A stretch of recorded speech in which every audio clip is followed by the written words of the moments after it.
చెప్పాలి ప్లీజ్. రిషి గారు. దీనిలో నేను ఒకటి ఏమని రిక్వెస్ట్ చేస్తా ఉన్నానంటే, నేను ఒక విషయం తెలియజేయాలనుకున్నా. ఇంతకు ముందు చెప్పిందే మరొకసారి చెప్తున్నా. Nation first, party next, self last. అంటే దాని ప్రయారిటీ సెల్ఫ్ లాస్ట్ అనేది ప్రయారిటీస్ చెప్పాను నేను మీకు. భారతీయ జనతా పార్టీ యొక్క ప్రయారిటీస్ చెప్పాను.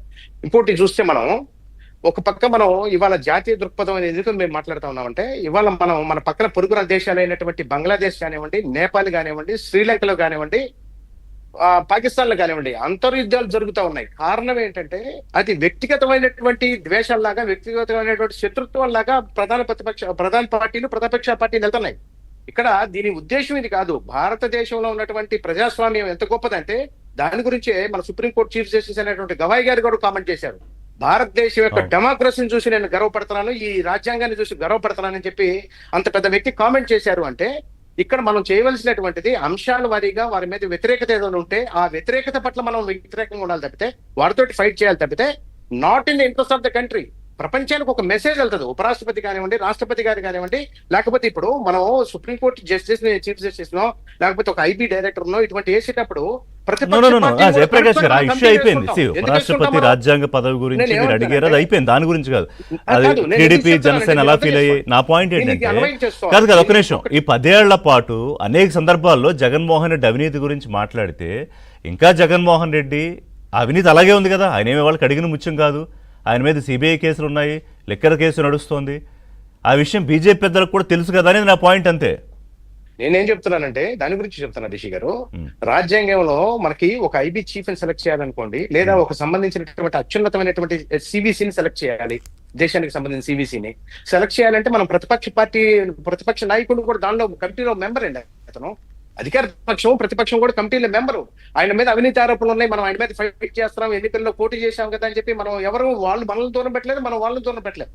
ఇది ప్రజాస్వామ్యంలో జరగవలసినటువంటి తీరు. మనం ఎవరిదైనా సరే మనం వాళ్ళు ఒక వ్యక్తిగతమైనటువంటి దేశం ఆయన చేశాడు. ఆయన చేశాడు కాబట్టి ఇవాళ మేము కూటమి ప్రభుత్వంతో, మనం జనసేన మిత్రులతోటి, తెలుగుదేశం మిత్రులతో కలిసి పనిచేస్తా ఉన్నాం. లేకపోతే ఎందుకు కలిసి పనిచేస్తాం? అతను అవినీతి కనుక చేయకపోయినట్టయితే అతన్నే కలుపుకుంటాం కదా. ఎవరికైనా అబ్జెక్షనా? అతను సక్రమంగా కనుకున్నట్టయితే మేము కలిసి పనిచేసి ఉండేవాళ్ళమే. ఎందుకు పనిచేయట్లేదు? మేము కలిసి ఎందుకు కూటమి ప్రభుత్వాన్ని కోరుకున్నారు?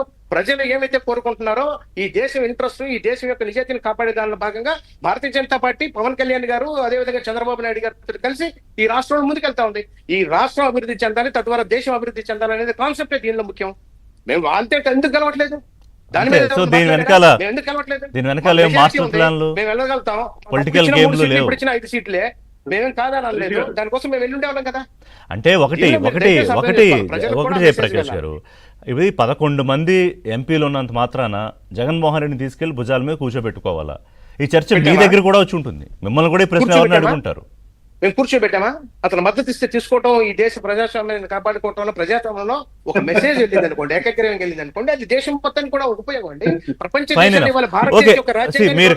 మీరు కనుక ప్రతి అంశాన్ని జాతీయ దృక్పథంతోనే చూస్తాను ముడిపెట్టి అంటే కనుక ఇంక దాని మీద పెద్దగా డిబేట్ ఏముంటుంది? ఖచ్చితంగా ఈ రాష్ట్రం యొక్క ఇంట్రెస్ట్, ఈ రాష్ట్రంలో మా కూటమిలో ఉన్నటువంటి మిత్రుల యొక్క ఇంట్రెస్ట్ కాపాడే బాధ్యత పూర్తిగా భారతీయ జనతా పార్టీ తీసుకుంటుంది. ఆ పాయింట్ కోసమే నేను నుంచి వెయిట్ 100% మేము తీసుకుంటాం. దానిలో క్వశ్చనే లేదు. మాతోటి కలిసినటువంటి చంద్రబాబు నాయుడు గారు, పవన్ కళ్యాణ్ గారు, వారి యొక్క మాటని ఇవాళ వారు చేసేదానికి సిద్ధంగా ఉన్నాం. జయప్రకాష్ నారాయణ గారు, మేము అట్లాగే మా జనసేన మిత్రులు, మేమంతా కూడా కూటమిలో మిత్రులు. వాస్తవానికి ఇది ఒక మంచి వాతావరణంలో చర్చ జరుగుతుంది. వేరే వాడు వైసీపీ వాళ్ళు మీ ముగ్గురు మధ్య నేనే అగ్గిపుల్లలు వేయట్లేదు. అయితే ప్రజలు కూడా చాలా ఉన్నాయి. ప్రజలకు